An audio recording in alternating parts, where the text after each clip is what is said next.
I don't want to go in there, I snapped, trying to dig my heels into the concrete floor beneath me.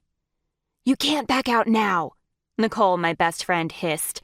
She wrapped her fingers around my elbow and pulled me in the direction of the glass doors ahead of us.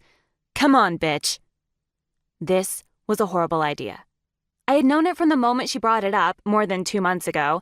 When she mentioned coming to the convention, she had winked a sneaky eye at me and said, "We are going to the convention and you're coming. Get it?" Yes, I did get it.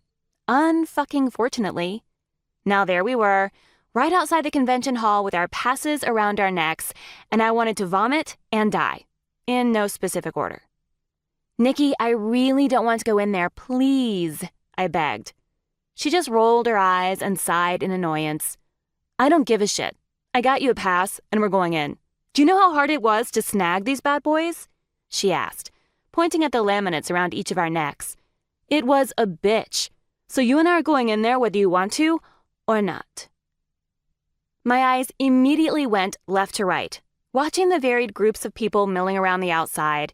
There were men and women of every age, few dressed in casual jeans and t-shirts, others not so much. Tiny skirts, platform heels, leather pants, and lingerie were also staples in the fashion that the people wore. I sucked in a breath and tried to ignore the bursting heat that I was sure was swallowing my cheeks whole. No one seemed to be paying any attention to us. We were both dressed pretty conservatively compared to the other people here. For once, I felt out of place with my clothes. My skinny jeans, blue blouse, and flats seemed so out of place here. I felt like I was starring in Alice in Wonderland. Nikki, I whined like a little kid. Shut up. You'll thank me for this later, she huffed and pulled on my elbow again. I knew there was no point fighting with her. Nicole Jonason always got her way. Always. It was one of the things that I loved most about her. She was fearless and strong.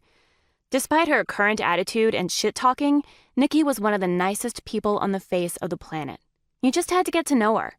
When I met her for the first time in English Lit, she had just finished tearing a guy a new asshole for not holding the door open for a handicapped student in our class.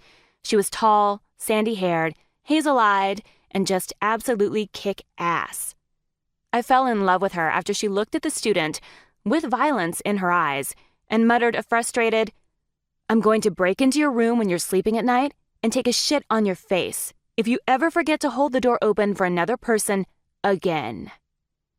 Needless to say, we ran into him a few years later and caught him holding the door open for at least a good minute for the person trailing behind him.